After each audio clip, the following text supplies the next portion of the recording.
취업이 불법 의료 광고 척결의 일환으로 각 시도지부 고발장 지원에 나서는 등 적극적인 노력을 보여주고 있습니다. 직원 채용 시 계약 전후로 챙겨야 할 부분들을 세심하게 살펴야 한다는 노무 전문가들의 조언이 이어지고 있습니다. 취업이 본인 확인 의무화 제도를 앞두고 회원들을 위한 안내와 계도에 만전을 기할 방침입니다. 대한치의학회가 전문의 제도의 발전을 위해 TF를 운영하기로 했습니다. 시청자 여러분 안녕하십니까? 치의신보TV 뉴스 시작하겠습니다. 취업이 불법 의료 광고 척결의 일환으로 각 시도지부 고발장 지원에 나서는 등 적극적인 노력을 보여주고 있습니다. 취업의료광고심의위원회가 최근 대전과 울산 지부에 고발장 작성을 지원했습니다. 오스템 전체 임플란트 400만 원에 해드립니다. 이는 앞서 취업이 전국 지부에 형사 고발장 작성을 지원한다는 내용의 공문을 전달, 불법 의료 광고 신고에 관한 협조를 구한 데 따른 것입니다. 고발장에는 불법 의료 광고를 진행한 치과에 대한 내용이 담겨 있으며 현재 관할 경찰서에 제출해 결과를 기다리고 있는 것으로 알려졌습니다. 박창경 법제이사는 취업은 불법 의료 광고 등 의료법 위반 행위에 대한 고발을 독려한 바 있다며 전국 지부와 공조를 통해 불법 의료 광고를 뿌리 뽑도록 하겠다고 강조했습니다. 이어서 다음 소식입니다. 직원 채용 시 계약 전후로 챙겨야 할 부분들을 세심하게 살펴야 한다는 노무 전문가들의 조언이 이어지고 있습니다. 일단 채용을 했다면 우선 아르바이트를 포함해 치과에서 근무하는 모든 근로자의 근로계약서를 입사 시점에 작성해야 합니다.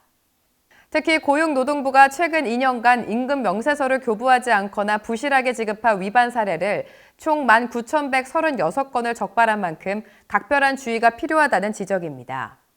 취업이 최근 펴낸 치과병의원 세무노무백서 2024에 따르면 근로계약서는 반드시 서면으로 작성 및 교부해야 하며 포함돼야 하는 주요 항목은 임금, 소정 근로시간, 휴일, 연차 유급휴가, 근무 장소와 업무 등으로 나뉘고 있습니다.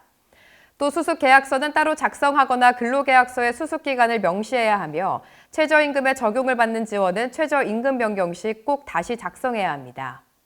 이 밖에 4대 보험 금액 체크를 포함해 취업 규칙 작성, 임금 명세서 교부 등을 꼼꼼하게 챙겨야 합니다. 이어지는 다음 소식입니다. 취업이 오는 5월 20일부터 시행되는 본인 확인 의무화 제도를 앞두고 회원들이 불이익을 당하는 일이 없도록 안내와 계도에 만전을 기할 방침입니다. 2024 회계연도 제12회 취업정기이사회가 지난 5월 16일 취업회관에서 개최됐습니다. 이날 이사회에서는 본인 확인 의무화 제도와 관련된 정보 공유, 향후 대응 방안에 대한 보고와 함께 집행부가 추진 중인 주요 현안들이 상정돼 집중 논의됐습니다. 본인 확인 의무화 제도는 요양기관에서 환자에게 요양급여를 실시할 경우 건강보험증, 주민등록증, 운전면허증, 여권과 모바일 신분증 등을 통해 보험가입자 또는 피부양 본인 여부를 확인해야 한다는 것이 주요 골자입니다. 박태근 협회장은 건보공단의 과태료 부과가 우리로서는 불합리한 측면이 있는 만큼 충분한 계도 기간도 필요하다는 입장을 전달하려고 한다고 밝혔습니다. 이 밖에 이날 이사회에서는 각 위원회 위원 추가 위촉의 건을 포함해 대한여성치과의사회 정관 개정 인준의 건, 치역 창립 100주년 기념사업 별도 회계 신설 등 다양한 논의를 이어갔습니다. 다음 소식 전해드립니다. 건물 엘리베이터 내부 치과 게시판에 악성 글을 올리고 대기실에서 고함을 지른 환자가 법원에서 징역형 10개월과 집행유예 2년을 선고받았습니다. 수원지방법원 평택지원은 최근 업무방해, 명예훼손, 모욕 등으로 기소된 환자 A씨에게 징역형과 집행유예 판결을 내렸습니다. 재판부는 경찰 진술조서와 제출사진, 다수 전과가 있던 점 등을 바탕으로 이 같은 판결을 내렸습니다. 재판부는 A씨는 과거 병원 응급실에서 업무방해, 모욕 등 범행을 저질러 징역형의 집행유예 판결을 선고받은 바 있는 점, 이 사건 범행으로 인한 업무방해의 정도가 심각한 점 등을 고려할 때 죄책이 상당히 무겁다고 밝혔습니다. 다음 소식 전해드립니다. 대한치의학회가 전문의 제도의 발전을 위해 TF를 운영하기로 했습니다. 치의학회는 지난 4월 12일 제7회 사단법인 치의학회 정기총회를 취업 5층 대강당에서 개최하고 당면한 주요 현안들을 심도 있게 논의했습니다. 특히 이번 총회에서는 11개 전문 과목 회원학회 전문의 평생교육 TF 구성의 건이 보고돼 전문의와 관련된 상세 내용을 다루기 위해 관련 TF를 구성하기로 했습니다. 이어 이날 총회에서는 전 회의록 검토와 함께 2024 회계연도 회무, 결산, 감사 보고, 2024 회계연도 예산 심의회 건 등이 논의에 거쳐 통과됐습니다. 특히 치의학회 측은 조선치과의학회 제1회 정기총회가 개최되던 지난 1920년 5월 23일을 치의학회 창립 기념일로 제정하고 이를 기념키로 했습니다.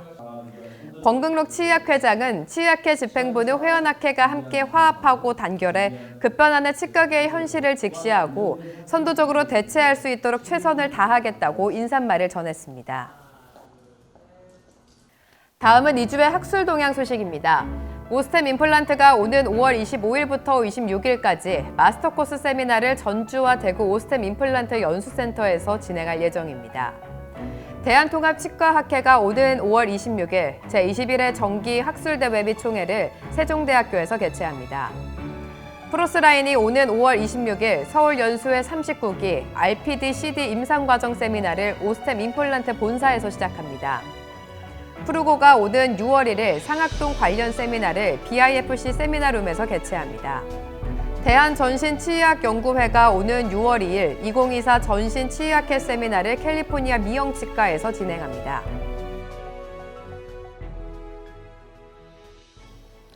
치의신보TV에서는 치과 진료 중 환자, 외부인에 의해 발생된 폭언과 협박, 폭행 사례 등 익명의 제보를 기다리고 있습니다. 제보해주신 분께는 소정의 사례를 할 예정이오니 치과계 구성원 여러분의 많은 제보 부탁드립니다. 보다 자세한 소식은 치의신보 지면 그리고 치의신보 학술행사 일정표를 확인해 보시기 바랍니다. 더 많은 치과계 영상 정보를 원하신다면 화면 왼쪽을 클릭해 구독해 주시기 바랍니다. 지금까지 치의신보TV 뉴스였습니다. 시청해주신 여러분 고맙습니다.